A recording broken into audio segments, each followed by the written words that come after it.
What's going on, YouTube? Ferocity here. Hope you guys are doing well. Splitgate 2 is dying. It has lost around 90% of its player base since launch on Steam. But why? What happened? Where did this game go wrong? What did they do to alienate 90% of players? Can it be saved? Well, that's what I want to answer in this video. That's what I want to talk about. But before I get to my thoughts, my comments, and my suggestions, I want to hear from you down below in that comment section. What do you think went wrong with Splitgate 2, and what do you think can be done to fix it? I look forward to hearing your thoughts in that comment section. So let's dive into it. Splitgate 2 messed up. They seriously did. They've pushed away over 90% of their players on Steam. That's remarkable, considering the fact that Splitgate 2 seemed to be sort of a crown jewel. People were so hyped for this game, so excited for it, and it fell completely flat. But why is that? Well, I'd argue it's because they alienated both new fans and old fans at the same time due to incompetency. Now, we can look first at the Splitgate 2 fans that emerged after the massive marketing push we saw from 1047 Games. With a reported $400,000 spent on streamers to incentivize them to play the sequel to Splitgate. Hey, here's some money, play Splitgate 2, say some nice things so people go and play it. And guess what? It worked. It got me to play the game. It got me invested in their marketing campaign. And I will still hold up to say that I thought that Splitgate 2's marketing campaign prior to launch was pretty darn good. It seemed that everything was on the up and up. People were enjoying the gameplay. I think overall people liked what they saw. There were problems. There was some roughness around the edges, but let's be honest, it was in beta. And then when it was announced that we were going to get the full release after their Summer Games Fest appearance, I think people were pretty stoked. They're like, sweet, I can't wait to see what's in store. And they were teasing this brand new mode, whether it was campaign or something like an extraction mode. Who knew, right? Well, this is where I think they made their first misstep. Because I think it became clear to original fans of Splitgate and new fans that the developers over at 1047 Games weren't interested in making something brand new and unique, something memorable, something distinctive. They were interested in chasing trends. And this was pointed out a lot in the subreddit prior to the game's release by old fans. They didn't like the game. They felt alienated by it because it was missing the point of the original Splitgate. They were de-emphasizing the portal use, and they were emphasizing things like classes and abilities, and they felt that was too much of a departure from the original gameplay. And I wouldn't cite that the new class system or the de-emphasization of portals was what was grabbing players. These decisions weren't memorable or distinctive to new players. They were just sort of afterthoughts. But to original players, they seem like they're chasing trends. And that continued when it was announced at Summer's Game Fest that they were going to have a battle royale. I said it at the time, that their decision to make a battle royale, but not only that, to announce it with Imagine Dragons felt insanely generic, felt vanilla. They decided to pair pop music with what was trendy with the FPS space. And it felt like this game that wanted to be counterculture was just becoming mainstream. And that soured a lot of fans' viewpoints on Splitgate 2. But I think more than that, we have to talk about the stupid hat. The Make FPS Great Again hat. And I don't want to sit here and get political. That's not what this channel will ever be about. Because trust me, I have my thoughts on politics, but I'm not going to share them here. I think part of the issue with the hat is the actions from 1047 don't align with that message of quote unquote, make FPS great again. Because right out the box, right away, when you play Splitgate 2, they're forcing you to play a battle royale, which isn't really making games great again. And on top of that, their monetization strategy was to extract $80 out of you for a cosmetic, That's not making games better either. And it's funny because like the free-to-play monetization model has been around since like 2018 when Fortnite came out. There's a way to do this. Overcharging your customers for a cosmetic isn't the way to do it. And yeah, they've tried to do damage control, but I just don't buy it. Because now the cosmetics, like I said earlier, are still $40. That's overpriced. I'm sorry. You can spend it if you want to, but it's overpriced for what you get. It's an astronaut cosmetic. It's not worth $40, trust me. But it goes beyond that. It goes beyond the cosmetics. Because if you look at the game modes that were available at launch for Splitgate 2, it pales in comparison to what was available in the original Splitgate, further alienating that original player base.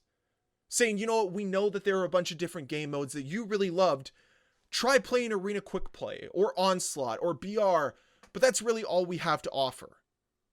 There was no consistent mode for no portals. There was no consistent mode for shoddy snipes. There was no consistent mode for this, that, or the other thing. A lot of it felt like limited time game modes, which is fine, but there seemed to be something missing. And they launched without ranked play, which is a huge no-no for a game like Splitgate. I'm sorry, I want to play competitively. I would like to have a rank. Because you can only play the same casual playlist over and over and over again when it lacks so much depth in progression. Which again leads to the feeling like the game itself is incomplete. That's not a way to keep players around. So you have overpriced cosmetics, you have less than enough game modes to satisfy players, you have no real progression or depth for challenges, your challenges aren't tracking properly, and there's no ranked mode. This isn't a game that was ready to ship. Let's just call it what it is. Yeah, it's free to play, and people were hyped from the beta, but the way to capitalize on that hype and that momentum was not to release the game before it was ready. And now ranked is here, and it's not very good. Like, it's just not. Players were being put into matches with the top players in ranked in their first game. No, what are you doing? I get that the player base has shrunk immensely, but no, how about no? That's not going to draw people in. That's not going to excite people. Like, if your first game in ranked is against 3 of the top 100 players, you're like, cool, that was something I'll never play again, and I probably won't play this game at all altogether. So what are we doing, 1047? Like, you had everybody on your side. I cannot stress how hard they fumbled this. The way this game was viewed before Summer Game Fest was unbelievably optimistic. And they took all that goodwill, all of that potential, all of that possibility, and completely shit all over themselves. It's unbelievable what they were able to accomplish here, but it is a gold standard of incompetency. I cannot believe it. But as upset and disappointed as I am, I think it's clear that they can right the ship.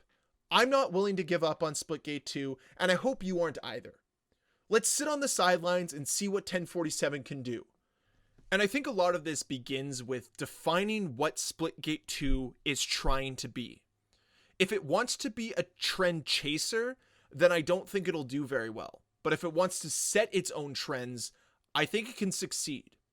I think what the developers need to do is lean into what made Splitgate 2 unique in the first place. So this means they should emphasize more maps with more portals.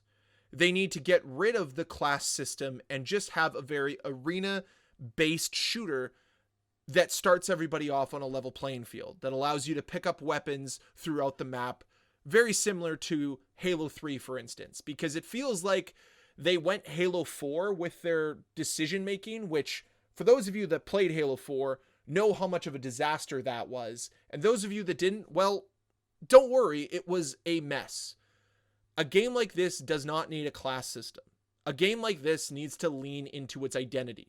And I don't know if they're worried their identity isn't going to connect with enough players, but honestly, I think that was one of the best parts about the beta, was when you were playing the game It felt like something unique and different because of the usage of portals, because of the movement, because of the gunplay. Capitalize on what works instead of trying to do what everyone else is doing. We have other games already that have class systems. We have other games already that have BR. We don't need you to be that. Be yourself. So what 1047 should focus on is leaning in to the success of their identity, into what makes them unique and distinctive. And I think if they do that, they can regain some trust in players. Now, of course, there are other elements as well. They need to fix the rank system so that ranking feels more authentic and that you're not going against people that are in the top 100 if you're not there. Like if you're a bronze 1 player, you shouldn't be going up against the top echelon of players.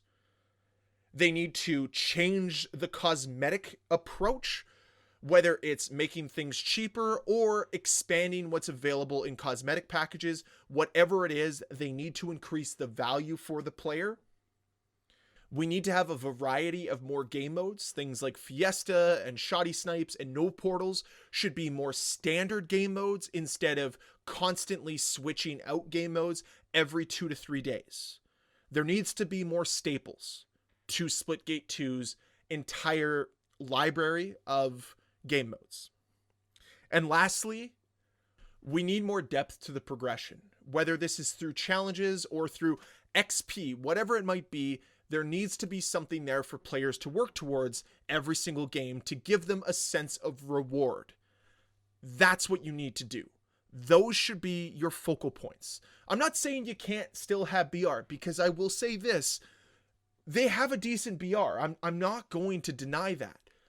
But what I'd like to see them do is lean into what made them successful the first go around, what gave them reason to develop a sequel. That's what they need to do. And I think you can start winning back players this way. But those are my thoughts on this entire situation. In the end, I think they went wrong in a lot of different ways, but most glaring is the fact that they just shipped an incomplete game.